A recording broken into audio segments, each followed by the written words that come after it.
জাগতিক কিছু জ্ঞান আপনাদের অর্জন করতে হবে, বেসিক জ্ঞান অর্জন করতে হবে। এই বেসিক জাগতিক জ্ঞানগুলো যদি অর্জিত না হয়, তাহলে যুগের চ্যালেঞ্জ মোকাবেলার উপযোগী দায়ী আপনি হতে পারবেন না। এই শূন্যতাটা পূরণের জন্য আপনার একাডেমিক পড়াশোনা শেষে অথবা ওস্তাদদের মাথা হাতে থেকে ফাঁকে যখন যেভাবে সুবিধা হয় তখন আপনাকে সেগুলো অর্জন করতে হবে। ইংরেজি হলো আজকের পৃথিবীকে জানার জানালা। মাদ্রাসার আমার প্রাণপ্রিয় তালেব ইলমদেরকে লক্ষ্য করে কিছু কথা আরজ করতে চাই হযরতের সামনে, এবং এই কথাগুলো ইনশাআল্লাহ আমাদের সাধারণ শিক্ষিত যে ভাইরা আছেন, বোনেরা আছেন, তাদের ইনশাআল্লাহ কিছুটা হয়তো উপকারে আসবে। সম্মানিত উপস্থিতি, আমার প্রিয় তালেব ইলম ভাইরা, এমন একটি সময় আপনারা মাদ্রাসায় ভর্তি হয়েছেন, পড়াশোনা করছেন, আলেম হওয়ার স্বপ্ন নিয়ে সামনে অগ্রসর হচ্ছে, যে সময়টা নানা কারণে খুবই গুরুত্বপূর্ণ। এমন একটা সময় আপনারা দ্বীনি ইলম হাসিল করার জন্য মাদ্রাসার চৌহদ দিতে এসেছেন, যে সময়টাতে বাংলাদেশের সর্বস্তরের মুসলমানদের অত্যন্ত কঠিন একটি সময় তারা পার করছে। এদেশের সংখ্যাগরিষ্ঠ মুসলমানদেরকে নানা সময়, সে ব্রিটিশ আমল থেকে নিয়ে আজও পর্যন্ত সব সময় কোণঠাসা করে রাখার একটা প্রচেষ্টা দীর্ঘদিন থেকে অব্যাহত আছে। সেটা দিন দিন আমাদের বুকের উপরে, এদেশের মুসলমানদের বুকের উপরে জগদ্দল পাথরের মতো চেপে বসেছে। এই জন্য এদেশের মুসলমানরা সংখ্যায় বেশি হলেও সংস্কৃতিতে মুসলমানদের সংস্কৃতিকে এদেশের সংখ্যালঘুদের সংস্কৃতির মতো আচরণ করা হয়।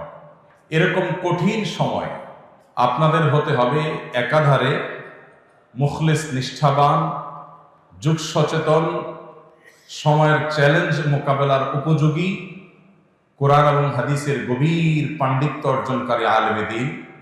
তা না হলে আগামীর বাংলাদেশের যে ইতিহাস, সেটা এতটাই ভয়াবহভাবে রচিত হতে পারে যা হয়তো আমরা কল্পনা করতে পারছি। আমাদের পূর্বসূরি, আমাদের পূর্ববর্তী ওলামা একরাম, মুরব্বিয়ান এজাম, আমাদের আসাতিজা একরাম, তারা অনেক কষ্ট, অনেক মেহনত, অনেক মুজাহাদা, অনেক পরিশ্রমের পর আজ এই দ্বীনে ইলম আমাদের পর্যন্ত এসেছে। আমরা এখনো পর্যন্ত সেটাকে ধারণ করার সুযোগ পাচ্ছি। আমরা যারা বয়সে তরুণ এবং তালেবুল ইলম, আমরা যদি আমাদের দায়িত্বটা সঠিকভাবে পালন করতে না পারি, তাহলে সেক্ষেত্রে আমাদের পরবর্তী প্রজন্মের কাছে এই দ্বীনে ইলম এইভাবে তাদের কাছে পৌঁছাবে না, এবং যার জন্য আল্লাহর কাছে কিয়ামতের ময়দানে আমাদের জবাবদিহি করতে হবে যে আমাদের কারণে একটা মাঝে গ্যাপ তৈরি হয়ে গেছে। আর এই জন্য কিভাবে এ যুগের চ্যালেঞ্জ মোকাবেলার উপযোগী আলেমে দ্বীন এবং দাঈ ইলাল্লাহ হিসাবে আপনারা নিজেদেরকে গড়ে তুলতে পারেন, আমি সেই লক্ষ্য বা সেই টার্গেটকে সামনে রেখে আপনাদেরকে আমার অভিজ্ঞতার আলোকে, আমার ক্ষুদ্র জ্ঞানের আলোকে, কোরআন এবং হাদিসের আলোকে আমি আপনাদেরকে কয়েকটি নসিহা আপনাদের ভাই হিসাবে পেশ করতে চাই, যেটা আমার নিজের জন্য আমি করছি। নাম্বার 1, আমাদের সবার সবকিছুর আগে আমাদের নিয়ত এবং উদ্দেশ্যকে খালেস করতে হবে, যে আমরা কেন মাদ্রাসায় ভর্তি হয়েছি। হাদিস আমাদের সবারই মুখস্থ, ইন্নামাল আমালু বিন্নিয়াত, কিন্তু এই হাদিসের উপরে আমল আমাদের কতটুকু আছে সেটাই হলো প্রশ্ন। যারা আমরা মাদ্রাসায় পড়ছি, তালেব ইলম আছি, প্রায় মাঝে মধ্যেই নিজেকে প্রশ্ন করবেন, আমি কেন মাদ্রাসায় ভর্তি হয়েছি, কেন পড়ছি। মাদ্রাসায় ভর্তি হওয়া এই যুগে, বিশেষ করে কওমি মাদ্রাসায়, এটা তো এই যুগে নিজেকে আল্লাহর রাহে কোরবানি করার মতো সামাজিক স্বীকৃতি নেই, তেমন কোনো সুযোগ সুবিধা নেই। সমাজের মধ্যে থেকেও দ্বীপের বাসিন্দার মতো একটা অবস্থা এদেশের মাদ্রাসা শিক্ষার্থীদের, ওলামা একরামের, যেটি আমি একটু আগেই বলছিলাম, যে ব্রিটিশ আমল থেকে এদেশের সংখ্যাগরিষ্ঠ মুসলমানদেরকে যে কোণঠাসা করে রাখার এক চেষ্টা অব্যাহত আছে, সেটা দিন যত অতিক্রম করছে আরো প্রকট আকার ধারণ করছে। এরকম কঠিন সময়ে আপনি মাদ্রাসার চৌহদ দিতে কেন এলেন, স্কুলে না গিয়ে? আপনি কেন মাদ্রাসায় পড়ছেন? আপনার এই প্রশ্নের সঠিক এবং সদুত্তর আপনার নিজেকে দিতে হবে। আমাদের উদ্দেশ্য এবং নিয়তগুলোকে খালিজ করতে হবে।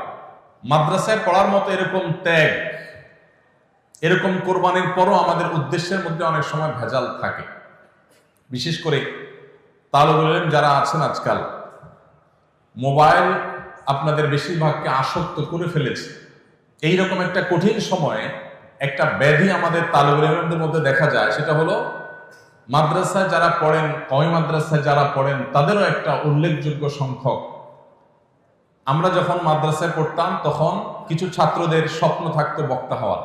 মেশকাত দাওরা থেকেই তারা বক্তৃতার ট্রেনিং দেওয়া শুরু করতেন, কানে হাত দিয়ে ওয়াজ করা শুরু করতেন, খুতবার চর্চা করা শুরু করতেন, এখনো হয়তো আছে। নতুন করে আজকের বাস্তবতায় যেটা যুক্ত হয়েছে সেটা হলো কিভাবে ভাইরাল হুজুর হওয়া যায়। তালেব ইলমদের অনেকে আছেন, তাদের জীবনে একটা শখ, একটা স্বপ্ন যে তারা যদি একটু ভাইরাল হুজুর হইতে পারতেন, তাদেরকে যদি সবাই চিনত, তারা যদি জনপ্রিয় হতে পারতেন, পপুলার হতে পারতেন, যেদিকে যাবে মানুষ ভেঙে চুরে পড়বে, ফেসবুক ইউটিউবে তাদেরকে খুললেই দেখা যাবে। এই কথাগুলো আপনাদের সামনে আমি যখন বলছি, আমি নিজেই মূলত সেই জায়গাটায় আছি। আমি নিজে থেকে সেই কথাটা আপনাদেরকে বলার উদ্দেশ্য হলো, এখানে আমার মুরব্বীরা, আমার ওস্তাজদের ওস্তাজতুল্লাহ মুরব্বীরা আছেন, তাদের উপস্থিতিতেই বলছি যে আমাদের মাদ্রাসা শিক্ষার্থীদের মধ্যে এই যে একটা শখ, এই যে একটা আগ্রহ জেগেছে, এটাকে আমি কখনো পজিটিভলি দেখি না, আমি কখনো এটাকে ইতিবাচক ভাবে দেখি না। আমার ছেলেও মাদ্রাসায় পড়ে, হেফজ শেষ করেছে, সর্বেকা পরীক্ষার্থী। আলহামদুলিল্লাহ, সচেতন ভাবে, সজ্ঞানে আমার ছেলেকে, তারপরে যে ছেলেটা আছে, কয়েকটা ছেলে আছে আমার, তাদের কাউকে কখনো ক্যামেরার সামনে তারা যেন না আসে, মিডিয়ার সামনে যেন তারা না আসে, সোশ্যাল মিডিয়াতে যেন তাদের বিচরণ না হয়, এ ব্যাপারে আমি, আমার পরিবার, আমরা খুব সচেতন, খুব সতর্ক। আমার ছোট ভাই বা সন্তানের মতো বয়সী আপনারা যারা আছেন আমার সামনে, সেই মাদ্রাসার ছাত্র ভাইদেরকে বলছি, এই ব্যাধি থেকে যদি আপনি বের হয়ে আসতে না পারেন, আর যা হোক উম্মার জন্য উপকারী কোনো কিছু আপনার দ্বারা কখনো সম্ভব হবে না। আপনার নিয়তের ভেজাল এখান থেকে শুরু হবে। যদি আপনি চিন্তা করেন আমাকে প্রসিদ্ধ হতে হবে, ভাইরা আমার, আমি প্রসিদ্ধ হয়ে গেছি, কিন্তু এর পেছনে যে কোনো মেকানিজম, কোনো সুদূর প্রসারী প্ল্যান পরিকল্পনা ছিল, ব্যাপারটা তা না। এটা প্রায় পুরোটাই আল্লাহ রাব্বুল আলামিনের ইচ্ছা, পুরোটাই আল্লাহ তাআলার ইচ্ছা। এখানে প্ল্যান প্রোগ্রাম করে কোনো পরিচিতি আমি অর্জন করিনি। আমার নিজের যে সব নিয়ত খালেস আছে তা বলছি না, আমি শুধু এটুকু বলছি যে এইটার জন্য আলাদা কোনো চেষ্টা করা, এবং তালেব ইলমদের মধ্যে এই যে বিশেষ করে উপরের জামাতগুলোতে ওঠার পর থেকে আজকাল তো যে গ্রিন স্ক্রিন দিয়ে আপনার মাহফিলের ব্যানার লাগায়া বক্তা সাজার বিভিন্ন নাটক, আপনারাও জানেন না? কিভাবে জানেন? কিভাবে দেখছেন আপনারা? তার মানে সব মোবাইলে আসক্ত। আমি কোথাও গেলে, বিশেষ করে ছোট বাচ্চা কাচ্চাকে কেউ নিয়ে আসলে যদি বলে যে হুজুর আপনাকে চিনি, তাই বলে আমাকে চিনি, ওর জিন্দিগিতে তাহলে বরবাদ।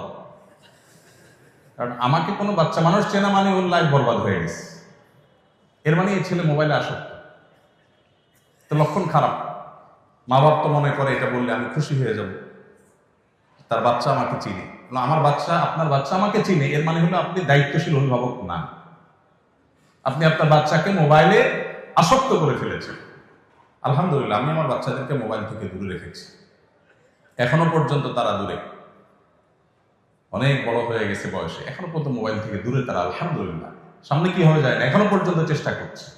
আমার সাধারণ শিক্ষিত ভাইরা যারা আছেন, পর্দার আড়াল থেকে যে সমস্ত মা বোনরা শুনছেন, আপনাদেরকেও বলছি, ছেলেকে মাদ্রাসায় ভর্তি করে আলেম বানাবেন কেন? উদ্দেশ্য কি? অনেক মায়েরা আছেন সন্তানকে ভাইরাল হুজুর বানাতে চান, যে তার সন্তান পপুলার আলেম হবে। আপাত দৃষ্টিতে শুনতে মনে হয় যে খারাপ কি, কিন্তু এটার পেছনে দুনিয়াবি গন্ধ আছে, এটার পিছনে ভয়ঙ্কর একটা রোগ আছে, ব্যাধি আছে। আমার ছাত্র ভাইরা যারা শুনছেন তারা হয়তো মনে করবেন ভাই নিজে ভাইরাল হয়ে গেছেন, তো এখন আর আমাদের ভাইরাল হওয়াটা চান না। যদি কাউকে জুহুদের ওয়াজ করি, বলে ভাই আপনাদের তো অনেক হয়ে গেছে পয়সা করে, এই জন্য আমাদেরকে এখন জুহুদের ওয়াজ করেন।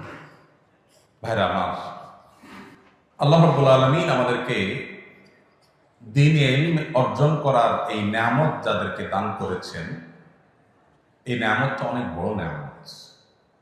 শয়তান এটাকে নষ্ট করার জন্য সবচেয়ে বেশি যে অস্ত্র ব্যবহার করে সেটা হলো আমাদের নিয়তের ভিতরে ভেজাল ঢুকাই দেওয়া। এই জন্য আমাদের নিয়তগুলো খাঁটি হইতে হবে। আমি বলছিলাম যে সমস্ত মা বাবা, এখানে অনেক জেনারেল শিক্ষিত ভাইয়েরা আছেন, মুরব্বীরা আছেন, মায়েরা পর্দার আল থেকে শুনছেন, তাদেরকে বলছি, সন্তানদেরকে মাদ্রাসায় ভর্তি করাবেন। আপনার উদ্দেশ্য হবে যে আপনার সন্তান মাদ্রাসায় কোরআন এবং হাদিস শিখে সে খাঁটি মুসলমান হবে, মুত্তাকি হবে, আল্লাহ ওয়ালা হবে, পরহেজগার হবে, আল্লাহকে চিনতে পারবে, এবং সে যা শিখবে জানবে সেটা দাওয়াত মানুষকে দিবে। মাশহুর হওয়া, প্রসিদ্ধ হওয়া, পপুলার হওয়া, জনপ্রিয় হওয়া, জনপরিচিত হওয়া এটা জরুরি না। আল্লাহ সুবহানাহু ওয়া তাআলা কাউকে দিয়ে যদি মুসলিম মিল্লাতের খেদমত নিতে চান, তার মাশহুর হওয়া জরুরি না। হাজার লাখো অগণিত মাশহুর হওয়া ছাড়া দুনিয়াতে দ্বীনের খেদমত মাশহুরদের চাইতে অনেক বেশি করে গেছেন। আল্লাহর কাছে মাকবুল অনেক বেশি আছে। বিশেষ করে সোশ্যাল মিডিয়ার এই সময়টাতে আমাদের মাদ্রাসার ছাত্র ভাইদেরকে এই কথা বোঝানো বড় কঠিন। আমার যদি সুযোগ থাকতো একজন একজন করে তালেবে ইলমকে ধরে আমি বোঝাতাম যে আল্লাহর ওয়াস্তে এই জনপরিচিতির যে ব্যাধি, বিশেষ করে এটার খাহেশ, এটার যে স্বপ্ন, এটার যে শখ, এটা ওয়াল্লাহি আমাদের নিয়তগুলোকে ধ্বংস করে দেয়, আমাদের মধ্যে বদনিয়তি ঢুকায় দেয়, আমাদের উদ্দেশ্যের মধ্যে ভেজাল ঢুকায় দেয়, এবং উদ্দেশ্য যখন ভেজাল হয়ে যায়, কর্ম বা আমলও ভেজালযুক্ত হয়ে যায়। এই জন্য আপনাদের প্রতি আমার প্রথম অনুরোধ, যদি আপনারা এই যুগের চ্যালেঞ্জ মোকাবেলার উপযোগী আলেম এবং দায়ী হতে চান, সর্বপ্রথম শর্ত হলো নিয়তকে খালেস হতে হবে। আমি এই ইলম দিয়ে মানুষের কাছে বাহবা পাওয়া, মানুষের সামনে যাওয়া, মানুষ আমাকে শুনবে, অনুসরণ করবে, এগুলো আমার মাকসাদ হবে না। আমার মাকসাদ হবে আমি নিজে ভালো মানুষ হব, ভালো মুসলিম হব, ভালো মুত্তাকি হব, ভালো আল্লাহ ওয়ালা হব, আল্লাহর সাথে তাআল্লুক হবে, কোরআন হাদিসের জ্ঞান আমার অর্জন হবে, সেই জ্ঞান দ্বারা নিজেকে সাজাবো, সমাজের মানুষের উপকার নিয়ে আমি ভাববো, চিন্তা করব, অন্যদেরকে দাওয়াত দিব। এটা আমার উদ্দেশ্য। আল্লাহ সুবহানাহু ওয়া তাআলা যদি এই উদ্দেশ্য পূরণের জন্য আমাকে মাশহুর করেন, আলহামদুলিল্লাহ। আল্লাহ যদি গায়রে মাশহুর রেখে আমার খেদমত দিতে চান, তাও আলহামদুলিল্লাহ। আল্লাহ যেটা আমার জন্য কল্যাণে সেটা করেন। আমার উদ্দেশ্য কোনো মাশহুর হওয়ার নয়। আল্লাহ তাআলা আমাদেরকে এরকম নিয়তগুলোকে খালিস করার তৌফিক দান করুন। আমি দ্বিতীয় পয়েন্টে চলে যাচ্ছি, সেটা হলো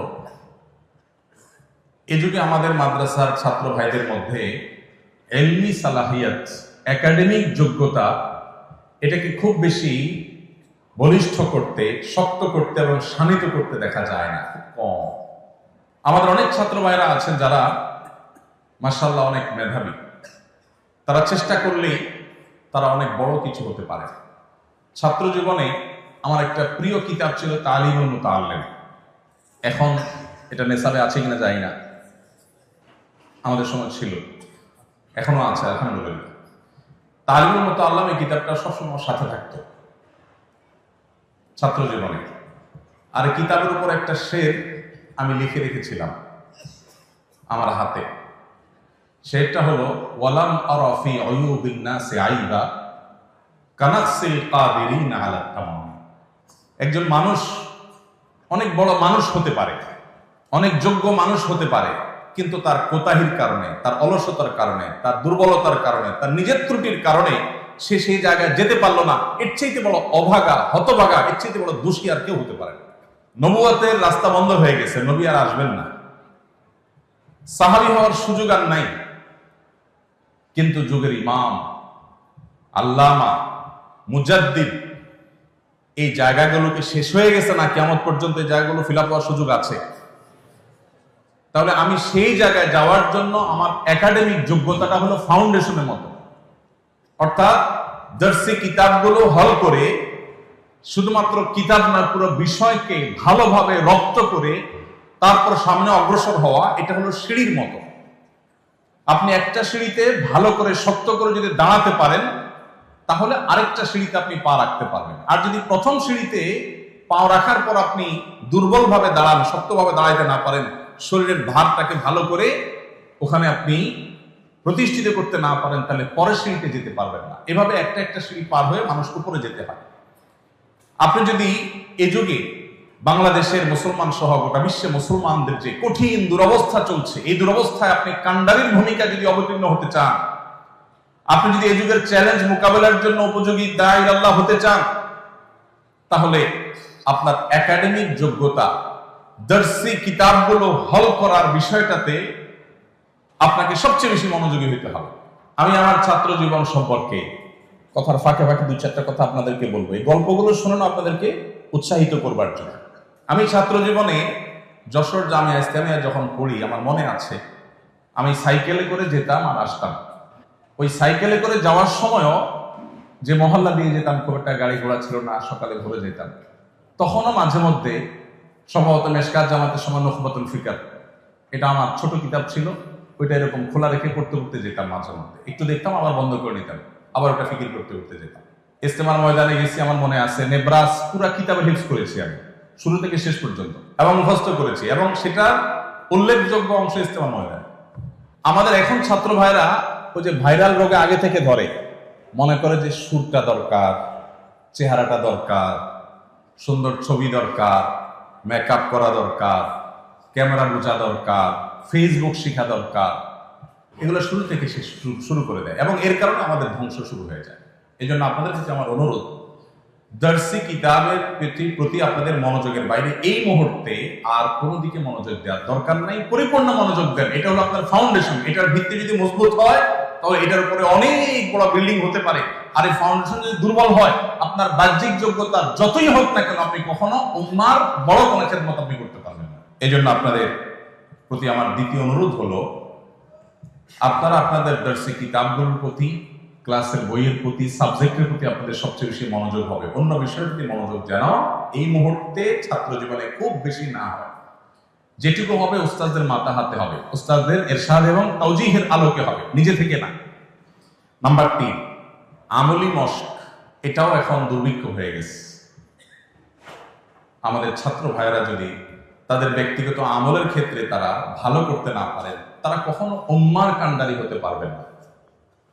সো কল্ড আলেম হতে পারবেন, তথাকথিত আলেম হতে পারবেন, কিন্তু সে আলেম আসলে উম্মাকে, ঘুমন্ত উম্মাকে জাগানো আলেম হতে পারবে না। যদি সেটা হতে হয়, ছাত্র জীবন থেকে যে যে জামাতে আছেন, এখন থেকে আপনাদেরকে নবী করিম সাল্লাল্লাহু আলাইহি ওয়াসাল্লাম প্রতিটা সুন্নাহর বাস্তব উদাহরণ হতে হবে। আমি যখন হাতিয়াতে পড়েছি মাদ্রাসায়, তখন নাহবীর পড়ি, আমার মনে আছে। হাতিয়া রাজুল রহমতুল্লাহের কাছে নাহবীর কিতাবটা সরাসরি পড়ার সৌভাগ্য আমার হয়েছে।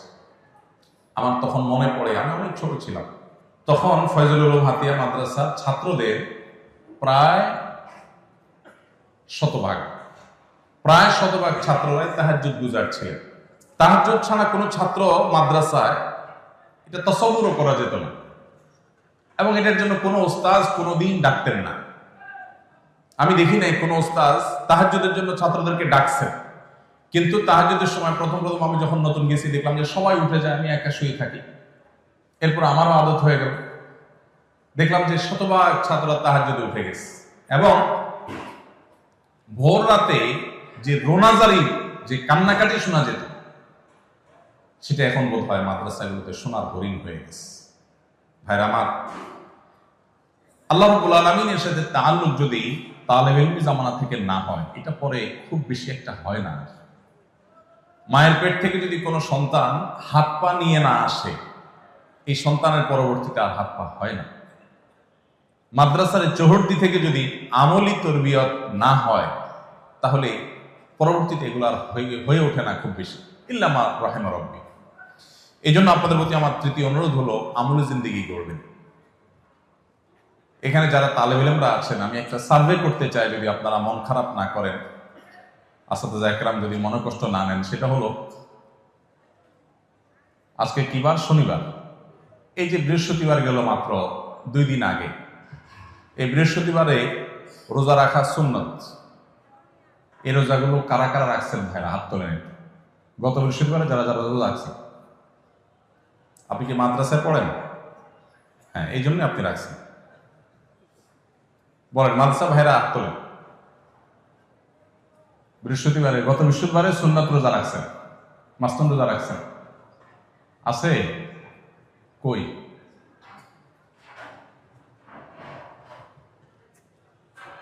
একজন আছে নাকি? আমি দেখতে পাচ্ছি না এদিক থেকে। আর দুজন, মাশাআল্লাহ। আচ্ছা, মাশাআল্লাহ। তাহলে এত তালেবের মধ্যে দুজন ছাত্র রোজা রাখছেন। আমি আগে মাপ চেয়ে নিয়েছি কিন্তু এই সার্ভে করার জন্য। এবার আপনারা বুঝেন যে আমরা কোন জায়গায় দাঁড়ায় আছি। আপনি বলবেন যে কেন নফল রোজা রাখা কি আমাদের জন্য জরুরি এই মুহূর্তে? নফল রোজা রাখা তো জরুরি না, জরুরি হলে তার নফল হতো না। কিন্তু এই আমল আমরা যদি না করি, কে করবে? কারা করবে? আপনাদের উৎসাহ দেওয়ার জন্য বলে আমি বলছি, কিন্তু ফাঁকে ফাঁকে আমি আমার গল্প দেবো। এই গল্প দেওয়াটা আপনাদেরকে উৎসাহ দেওয়ার জন্য। গত বৃহস্পতিবারে আমাদের বাসায় যখন সবাই রোজা রাখার জন্য সবাই সাহারি খাচ্ছে, সন্ধ্যা রাত্রে শোয়ার সময় যখন প্ল্যান হয়, তো আমার 10 বছরের ছেলেটাও রোজা রাখবে। আমরা বলছি না, রাখার দরকার নেই। সাধারণত নামার জন্য উঠাইতে তার কষ্ট হয়ে যায়, কিন্তু মাশাআল্লাহ এক ডাকে উঠে ঠিকই সাহারি খেয়ে নেবে এবং রোজা রয়েছে। এখন আমরা মনে করি যে না খাইলে বা রোজা রাখলে আমার বোধহয় পড়াশোনাতে ঘাটতি হবে। কেন পড়াশোনা কেন ঘাটতি হবে? খানা না খাইলে, খানা যত কম খাওয়া যায়, মানুষের শরীরে আমলে ইবাদতের এনার্জি তত বেশি হয়।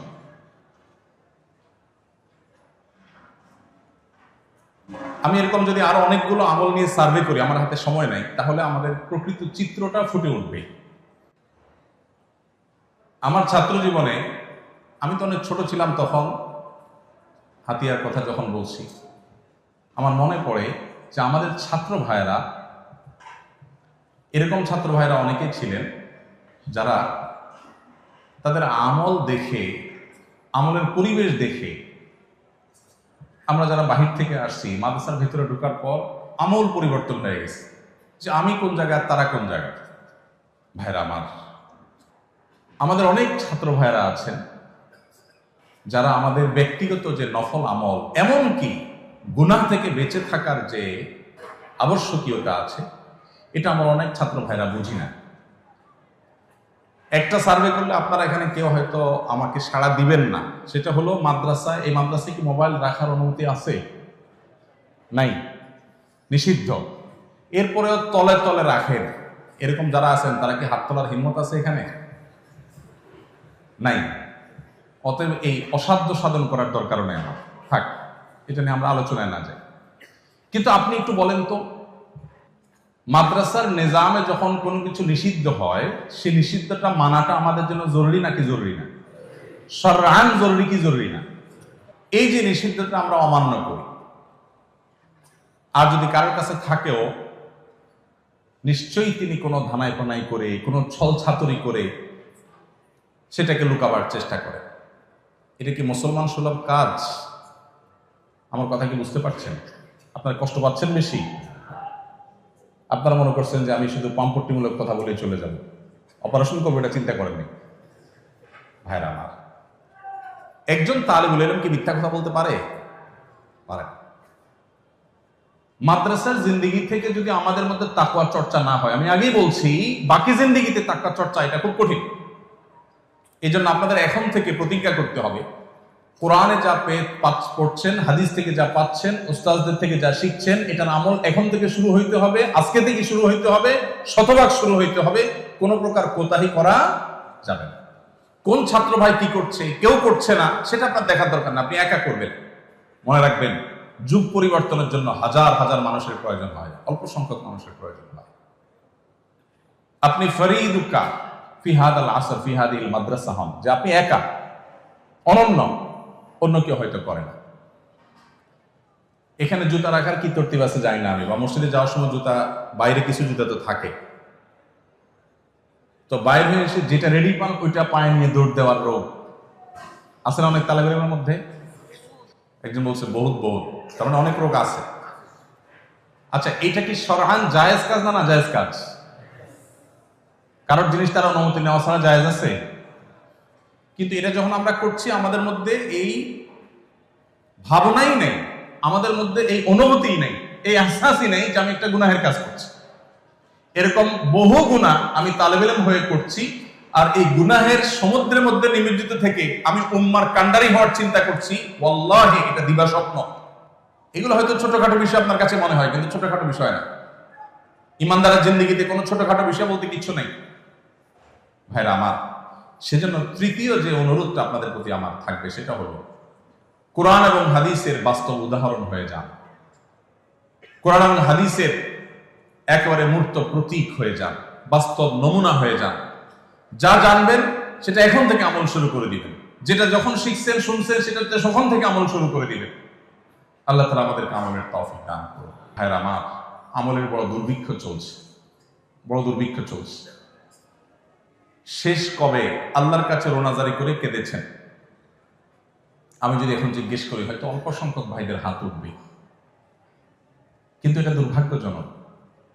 আপনি তো হাকিউল উম্মাত আশরাফ আলী থানভী রহমতুল্লাহ আলাইহি, আবুল হাসান আলী আন-নাদবী রাহিমাহুল্লাহ তাআলা, আপনি ইবনে তাইমিয়া রাহিমাহুল্লাহ, আপনি যুগশ্রেষ্ঠ ইমামদের মতো মুসলিম উম্মার উদ্ধারকারী ত্রাণকর্তা হিসেবে নিজেকে আবির্ভূত করতে চান, দাঁড় করাতে চান, তাহলে আপনার আল্লাহর সাথে কানেকশনটা, তাআল্লুকটা, সম্পর্কটা কত গভীর হতে হবে এটা আপনি চিন্তাও করতে পারছেন। আপনার অবসরের সময়গুলো মোবাইল ফোনে, সোশ্যাল মিডিয়াতে বিচরণ করার কথা আপনার তাসাউরুরে আসা উচিত না। আপনার অবসরের সময়গুলো আল্লাহর সাথে আপনার কথা বলে দোয়া নাজারের মধ্যে কাটানো উচিত। আমাদের মাদ্রাসার ছাত্র ভাইদের অনেকেই আছে যে গত 2-4-6 মাসেও চোখের পানি ফেলে 5 মিনিটের জন্য আল্লাহর কাছে আহাজারি করার তৌফিক হয়নি। এই কপাল পড়া কখনো ভালো আলিম হবে, দাঈ আল্লাহ হবে, উম্মার ত্রাণকর্তা হবে, উম্মার উদ্ধারকারী হবে, উম্মার রাহবার হবে, এটা কখনো তাসাউরও করা যায় ইল্লা মা রাহিমা রাব্বিক। এজন্য ভাইরা, যদি আমার আবারও পেছনে ফেরার সুযোগ থাকতো, জীবনের যদি কোনো ব্যাক গিয়ার থাকতো, গাড়ির যেরকম ব্যাক গিয়ার আছে, জীবনের যদি কোনো ব্যাক গিয়ার থাকতো, তো আমি আবার একটু তালেব ইলম হওয়ার চেষ্টা করতাম, আবার একটু পেছনে আসার চেষ্টা করতাম, আবার আমার তালেব ইলমি জিন্দেগিটাকে, আমার এই ফাউন্ডেশনকে আরো মজবুত করে তারপর দাঁড় করানোর চেষ্টা করতাম যদি আমি সে সুযোগ পেতাম। আপনাদের হাতে এখনো সুযোগ আছে, এটা এখনো শেষ হয়ে যায় নাই। আল্লাহর ওয়াস্তে এটাকে হেলায় হারাবেন না। সব কিছু বাদ দিয়ে আপনার দর্শে কিতাব পড়াশোনার প্রতি মনোযোগী হন, আর জগৎ থেকে এই মুহূর্তে অন্ধ থাকেন। আপনার জীবনকে ধ্বংসের জন্য ফেসবুক, ইউটিউব এবং এই স্মার্টফোনের যে বিচরণ এর মধ্যে, এটা আপনার জীবনকে ধ্বংসের জন্য যথেষ্ট হয়ে যাবে। আপনি তো মাদ্রাসার ছাত্র, স্কুল কলেজের ছাত্রের জীবনের জন্য ধ্বংসের জন্য যথেষ্ট, আর সেখানে আপনি মাদ্রাসার ছাত্র। চোখের গুনাহ যেখানে প্রতি মুহূর্তে মুহূর্তে হওয়ার আশঙ্কা, যেখানে আপনার সেই সেফটি বেল্ট এখন এত মজবুত হয়ে পারে নাই, আপনি এখনো যুবক মানুষ, তরুণ মানুষ, নিজেকে নিয়ন্ত্রণ করার ক্ষমতা এতটা এখনো হয় নাই, এই মুহূর্তে আপনার জন্য এই জগতে প্রবেশ করাই জায়েজ নাই। এটা আপনার জীবনকে ধ্বংস করার নামান্তর। কিন্তু আমি জানি এই কথা আমাদের অনেকেরই অন্তর বলবে না। আমাদের কাছে মনে হবে এই বেটা নিজে ফেসবুক হুজুর আমাদেরকে ষড়যন্ত্র করে এখান থেকে দূরে রাখতে চায়। এটা হয়তো আপনারা মনে করেন। আপনারা অনেকে শুনলে অবাক হবেন, আমার ফোনে ফেসবুক বা ইউটিউবের অ্যাপ এটা নাই, এটা থাকে না। পিসিতে, কম্পিউটারে যতক্ষণ সুযোগ হয় ততক্ষণ। আমাদের মাদ্রাসার ছাত্রদের যদি বদহালি হয়, এই উম্মার আশার আর কোনো জায়গা থাকবে না, শেষ। আপনারাই তো নবী করিম সাল্লাল্লাহু আলাইহি সাল্লামের ওয়ারিস হবেন। নবী করিম সাল্লাল্লাহু আলাইহি সাল্লামের রেখে যাওয়া কাজের তার পতাকার ধারক আপনারা হবেন। তাহলে তার পতাকার ধারক হওয়ার উপযোগিতা যদি তৈরি করতে হয়, তো এখন থেকে আপনার আল্লাহর সাথে তাআল্লুক মজবুত হইতে হবে। প্রতিটা হাদিসের, প্রতিটা আয়াতের উপর আমল আপনার জীবনে আসতে হবে। এখন থেকে আপনার আখলাকটা হবে সুন্দর। আমি আইআইইউসিতে একটা প্রোগ্রামে এসেছিলাম গত কয়েক মাস আগে, 2 মাস আগে সম্ভব। অনেক প্রশ্ন লিখে দেয় ছাত্ররা, এর মধ্যে একটা প্রশ্ন লেখা ছিল, আপনারা কষ্ট পাবেন না, আমি নিজে মাদ্রাসার ছাত্র, আমি জীবনে স্কুলের চোহর দিতে যাইনি, একেবারে ছোটবেলায় শুরুতে 1-2 ক্লাস হতো প্রাইমারি স্কুলে গেছি। লিখে দিয়েছে প্রশ্ন যে ভাই, আমাদের ইউনিভার্সিটিতে মাদ্রাসা ব্যাকগ্রাউন্ডের ছাত্র যারা, মাদ্রাসা বলতে আলিয়া মাদ্রাসা হতে পারে, আলিয়া মাদ্রাসা থেকেই বেশিরভাগ যায়, কমি থেকেও যায়, আর সবই তো আমাদের মাদ্রাসা, অতএব আমি পার্থক্য করছি না। মাদ্রাসার ছাত্র আলাল উলুম, তো লিখেছে যে মাদ্রাসা থেকে যারা আসে এই ছাত্র ভাইদের অনেককে দেখা যায় তাদের আচরণ খুব রূঢ়, খুব শক্ত আচরণ করে, রাত ব্যবহার করে। এটা তার চোখে পড়েছে। ওই যে সাদা কাপড়ে ময়লা একটু বেশি নজরে পড়ে, অন্য কাপড়ও ময়লা আছে কিন্তু এটা চোখে বেশি পড়ে, বেশি পড়ছে তাদের। এই প্রশ্ন পেয়ে আমি খুব লজ্জিত হয়ে গেছি, কারণ আমি কিন্তু মাদ্রাসা ছাত্র। আমাদের আখলাকগুলো বড় সুন্দর হতে হবে, আমাদের আমলগুলো বড় সুন্দর হতে হবে, আল্লাহর সাথে সম্পর্ক অনেক গভীর হতে হবে। আপনি যদি এই যুগের মুসলিম মিল্লাতের যে করুণ যে দুরবস্থা চলছে, ইমানের রূহ যায় যে অবস্থা আছে, এই যুগে আমাদের কিছু কান্ডারির প্রয়োজন, কিছু দরদওয়ালা আলেম দায়ীর প্রয়োজন। আল্লাহি সেই জায়গাগুলো পূরণ করতে হলে এখন থেকে আপনাকে আল্লাহ ওয়ালা হতে হবে, আপনাকে শপথ করতে হবে, আপনি কোন পথে যাবেন সিদ্ধান্ত নিতে হবে। আপনি যদি মানুষ হতে চান, ভালো আলেম হতে চান, আপনাকে এখন থেকে সিদ্ধান্ত নিতে হবে যে আমি কোন অবস্থাতেই আমার এই ট্র্যাকের বাইরে আমি এই মুহূর্তে যাব না। ছাত্র জীবনে আমি আমার পড়াশোনা, আমার আমল, আমার আখলাককে তারাক্কি করব, উস্তাদের মাথাহাতে থেকে আমি নিজেকে ভালো করার চেষ্টা করব। আমলের ক্ষেত্রে কোনো প্রকার ত্রুটি নিয়ে আমি সামনে অগ্রসর হব। আল্লাহ আমাদের সবাইকে তৌফিক দান করুন। একটা পর্যায়ে যখন আপনাদের পড়াশোনা শেষ হবে ইনশাআল্লাহ, উস্তাদের মাথাহাতে থেকে জাগতিক কিছু জ্ঞান আপনাদের অর্জন করতে হবে, বেসিক জ্ঞান অর্জন করতে হবে। এই বেসিক জাগতিক জ্ঞানগুলো যদি অর্জিত না হয়, তাহলে যুগের চ্যালেঞ্জ মোকাবেলার উপযোগী দায়ী আপনি হতে পারবেন না। এই শূন্যতাটা পূরণের জন্য আপনার একাডেমিক পড়াশোনার শেষে অথবা উস্তাদদের মাথাহাতে থেকে ফাঁকে যখন যেভাবে সুবিধা হয় তখন আপনাকে সেগুলো অর্জন করতে হবে। ইংরেজি হলো আজকের পৃথিবীকে জানার জানালা। অতএব একটা পর্যায়ে গিয়ে, আগে থেকে না, ওই যে একাডেমিক পড়াশোনা ধ্বংস করে না, একটা পর্যায়ে গিয়ে আপনাকে ইংরেজি শিখতে হবে। যতটুকু শিখলে আপনি জগৎকে জানতে পারেন, আর জগৎকে যদি আপনি না জানেন তাহলে জগতের চ্যালেঞ্জ মোকাবেলার উপযোগী দায়ী হওয়ার কথা চিন্তাই করা যায়। এর পাশাপাশি অত্যন্ত গুরুত্বপূর্ণ বিষয় হলো সোহবত এবং তরবিয়ত, যেটা হারিয়ে গেছে। ভালো মানুষের সংস্রব এবং সান্নিধ্য, নেককার মানুষদের সোহবত। শয়তান আমাদেরকে নিরাশ করে দেয়। কার সোহবতে যাব? মানুষ আছে কেউ? মনে হয় যে সব নাখান্দা নালায়েক, এরকম একটা ভাব আমাদের মধ্যে আসে। এটা শয়তানের অনেক বড় একটা শয়তানি। যা আছে এর মধ্যে আমার কাছে যাকে মুত্তাকি, বেশি পরহেজগার মনে হবে, আমি তার সোহবত নিব, আমি তার সান্নিধ্য অর্জন করব, আমি তার সান্নিধ্যের সৌরভের মধ্যে থাকার চেষ্টা করব। এবং এর পাশাপাশি আরেকটা হলো আরাম প্রিয়তা ছাড়া আরেকটা হলো সম্পদের মোহ, এটা থেকে মুক্ত থাকা খুব বেশি জরুরি। অনেকেই আছি আমরা খুব অলস, আমরা পরিশ্রমী না, পরিশ্রম করতে চাই না। নবী করিম সাল্লাল্লাহু আলাইহি ওয়াসাল্লাম আল্লাহর কাছে পানা চাইতেন, আল্লাহুম্মা ইন্নী আউযু বিকা মিনাল আজজি ওয়াল কাসাল। আল্লাহ আপনার কাছে অলসতা থেকে পানা চাই। একজন মুসলমান কখনো অলস হতে পারে না, তার জিন্দেগিতে অলসতা কখনো পেতে পারে না। কিন্তু আমরা অনেক ছাত্র ভাইরা আছি, অনেক ওলামারা আছি, আমাদের হাবভাব, আমাদের বডি ল্যাঙ্গুয়েজ, আমাদের উঠা বসা, আমাদের গতি প্রকৃতি, এগুলোর দিকে তাকালে বোঝা যায় যে অলসতা আমাদের মধ্যে ঝেঁকে বসেছে। আমাদের উদ্দেশ্যহীন ঘুম, উদ্দেশ্যহীন সোশ্যাল মিডিয়ার বিচরণ, ঘন্টায় ঘন্টা সময়ের অপচয়, আড্ডা, গল্প, জিন্দেগিকে বরবাদ করা, এগুলো আমাদের মধ্যে আজ ব্যাপক আকার ধারণ করেছে। প্রিয় ভাইরা আমার, আপনারা যদি যুগের ইমাম হতে চান, আপনারা যদি যুগের এই চ্যালেঞ্জ মোকাবেলার জন্য নিজেদেরকে উপযোগী করতে চান, তাহলে সেক্ষেত্রে এই তিনটা জিনিস শুধু এখন নয়, সারা জীবনের জন্য ত্যাগ করার নিয়ত করতে হবে। অনেকে আছেন একটু নতুন ফারাক হয়েছে, আমাদের অনেক ছাত্র আছে যে হয়তো আমার কাছে বিভিন্ন কিতাব পড়ছে, আমি দেখি সে 2-3 খাদেম নিয়ে চলে। আমি গতকালকে যশোর সফর একা একা চলে আসছি, তো অন্য সাথী ভাইরা যারা আছেন তারা দেখে বলছে সাথে কেউ না, সাথে তো কেউ নেই। সাথে কেন লাগবে, আমি কি বুড়া মানুষ নাকি? বলে না ব্যাগ ধরার জন্য। ব্যাগ কয় কেজি ওজন? 50 কেজি ওজন না তো, আর 50 কেজি ওজন তো টানা যায় আজকে। আমরা অনেক আরামপ্রিয় হয়ে গেছি, এ বিষয়ে অনেক কথা বলা দরকার। শুধু এটুকু বলি যে খাদেম সর্বস্ব জীবন গড়বেন না। ছাত্ররা উস্তাদদের খেদমত করবে, ছেলেরা বাবার খেদমত করবে, ছোটরা বড়দের খেদমত করবে, এটা তাদের ফরিজা। কিন্তু আপনার ভিতরে চাহাত থাকবে না। অনেক ছাত্র ভাইরা আছেন মেশকাত দাওরা থেকেই মুসে তাও দেওয়া শুরু করেন যে আর 1 বছর পরে আমার সামনে একজন, পিছনে একজন, ডাইনে একজন, বামে একজন, খাদেমারে বেষ্টিত থাকবে। ভাইরা আমার, অলসতা এবং আরাম প্রিয়তা আর দুনিয়ার মোহ, এগুলো আমাদের ওলামাদের জন্য এখন মহামারী আকার ধারণ করেছে।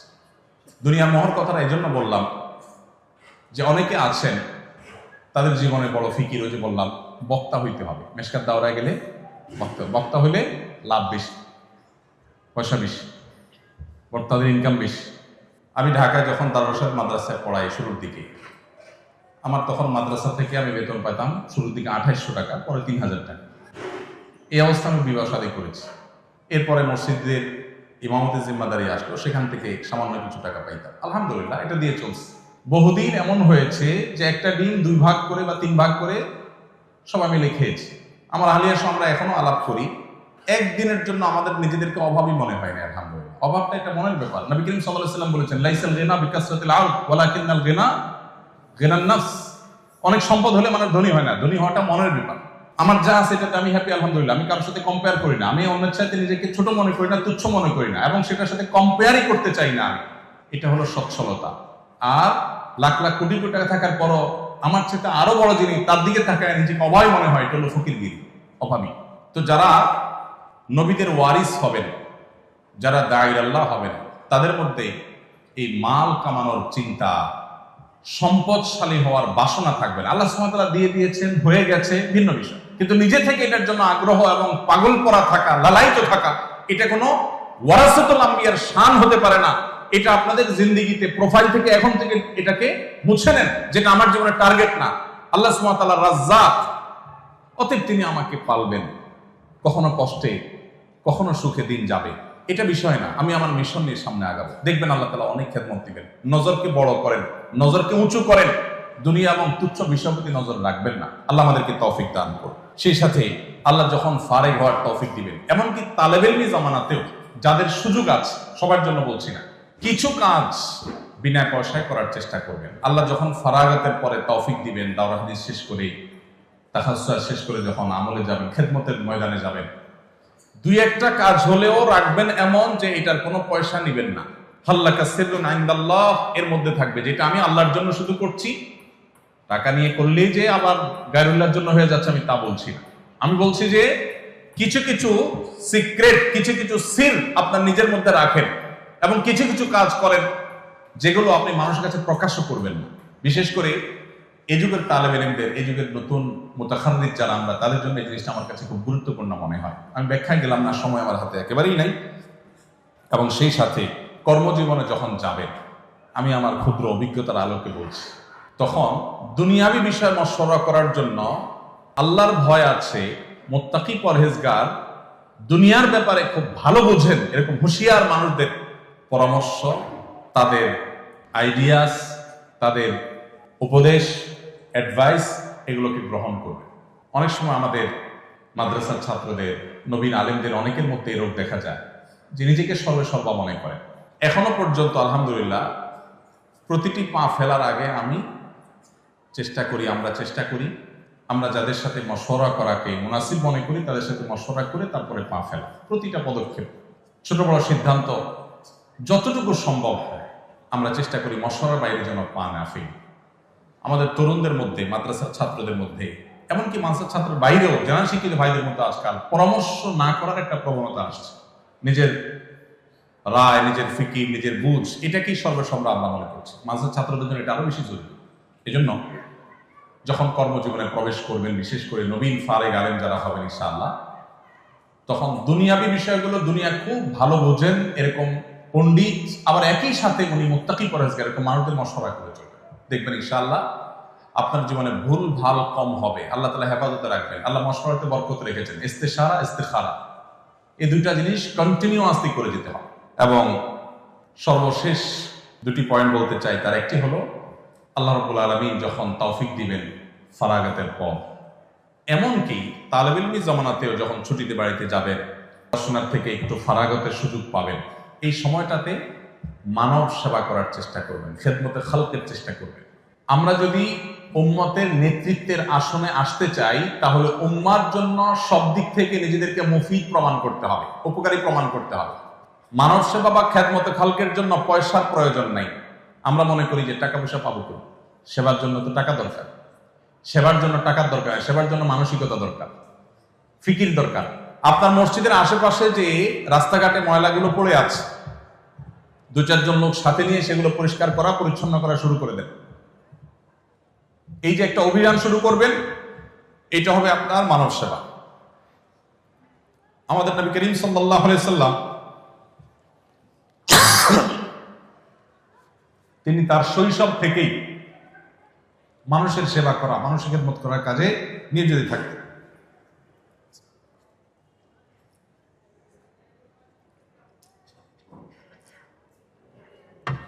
আমরা অনেকেই আছি যে আমরা মনে করি সেবামূলক কাজ করা মানে তো অনেক পয়সা করির ব্যাপার।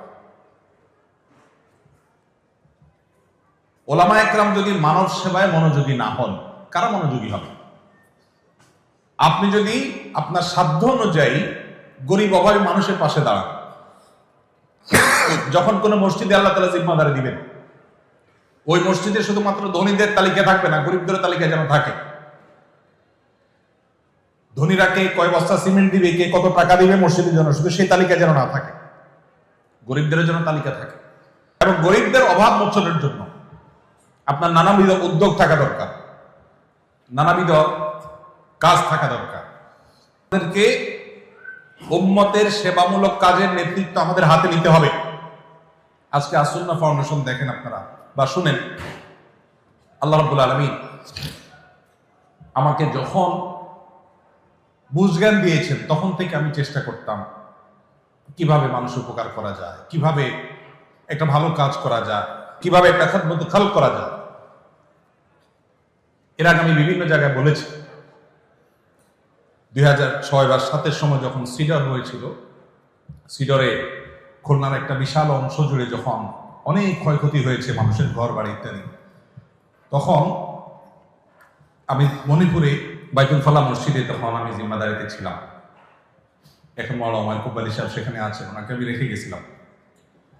তো ওখান থেকে মুসলিমদেরকে উদ্বুদ্ধ করে তখনকার সময় 1,16,000 টাকা সম্ভবত কালেকশন করে পুরাতন কাপড় চোপড় নিয়ে মসজিদ কমিটির লোকদেরকে আবার সাথে নিয়ে, কারণ টাকা পয়সা হুজুর মানুষ একা একা নেব, ওনাদেরকে সাথে নিয়ে তারপর সে এলাকায় আমরা গিয়েছি। বিভিন্ন মসজিদ নির্মাণ, বিভিন্ন কাজ পরবর্তীতে এর ধারাবাহিকতা আমরা করেছি। আর ওই টাকাগুলো নগদ মানুষকে বিতরণ করে আসছি। তখন কিন্তু আমার এতটা সামর্থ্য ছিল না। এই জন্য আমি শুধুমাত্র আপনাদেরকে বলবো, জীবনে নিয়ত করে নেয়, আল্লাহ যখনই তৌফিক দিবে মানুষের সেবা করার খেদমতে খালক করবেন ইনশাআল্লাহ, চেষ্টা করবেন না ইনশাআল্লাহ। আহাব্বুন নাসি ইলাল্লাহি আনফাহুম লিন-নাস, আল্লাহর কাছে সবচেয়ে প্রিয় মানুষ যে মানুষের জন্য সবচেয়ে বেশি উপকারী আসে। আর সবচেয়ে বেশি উপকারী হওয়ার জন্য আপনার পয়সা কড়ির প্রয়োজন নাই। আল্লাহ যতটুকু সামর্থ্য দিয়েছেন ততটুকু দিয়ে শারীরিক পরিশ্রম দিয়ে শুরু করবেন। নবী করিম সাল্লাল্লাহু আলাইহি সাল্লামকে গারে হেরা থেকে আসার পর যখন তিনি ভড়কে গেলেন জিবরিল আলাইহিস সালামের চাপে, আমরা জানেন খাদিজা রাদিয়াল্লাহু তাআলা তাকে সান্ত্বনা দিয়ে কি বলেছিলেন? কাল্লা লা ইউযিকাল্লাহু আবাদা, আল্লাহ কখনো আপনাকে বেইজ্জত করবেন না, কারণ আপনি মানুষ উপকার করেন। যে কয়টা পয়েন্ট বলেছেন সবগুলোর খোলাসা কি? মানব সেবা করেন। তার নবী সাল্লাল্লাহু আলাইহি সাল্লাম তিনি ক্বাবলাল বা'সা, বোঝা গেল নবুয়তের দায়িত্ব বুঝে পাওয়ার আগে তার পুরো সময়টা, সেই শৈশব থেকে কৈশোর থেকেই কিন্তু তিনি মানব সেবা করতেন, মানুষের খেদমত করতেন। আর আমাদের উলামা একরামদের এই কাজে আরো বেশি বিচরণ বাড়াতে হবে, এটা অনেক কম আমাদের এখনো। সবাইকে এক একটা আসুন্নাহ ফাউন্ডেশনের মতো প্রতিষ্ঠানের চেয়ে বড় প্রতিষ্ঠান গড়ে তুলতে হবে। এদেশের মানুষের উপকারে কল্যাণে নিজেদেরকে প্রতিষ্ঠিত করতে হবে। আল্লাহ আমাদেরকে তৌফিক দান করুন। শেষ পয়েন্ট হলো, উম্মার ঐক্য প্রয়াসী হতে হবে। আমরা বহু ভাগে বিভক্ত। এদেশের গুটি কতক নাস্তিক, সামান্য কিছু ইসলাম এবং মুসলমান বিদ্বেষীরা আমাদেরকে ক্রীড়ানকের মতো আমাদেরকে নিয়ে খেলা করে। তারা আমাদের সবকিছুকে নিয়ন্ত্রণ করে। আমার শিক্ষার্থীরা স্কুলে কি পড়বে তারা ঠিক করে দেয়, কোন আইনে আমার দেশ চলবে তারা ঠিক করে দেয়। বিদেশিদের এক একটা এজেন্ডা, লক্ষ লক্ষ কোটি কোটি টাকা তাদের কাছ থেকে পেয়ে সেটা এদেশে পুশ করার চেষ্টা করে। এদেশের মুসলমানরা সংখ্যায় গরিষ্ঠ হলেও সংস্কৃতিতে আমরা সংখ্যালঘু হয়ে আছি। এর যদি 5টা প্রধান কারণ আপনি বের করেন, এর অন্যতম বড় কারণ হলো আমাদের অনৈক্য, আমাদের বিভক্তি, অপ্রয়োজনীয় বিভক্তি। আজ আমাদের ইত্তেহাদ মাআল ইখতিলাফ,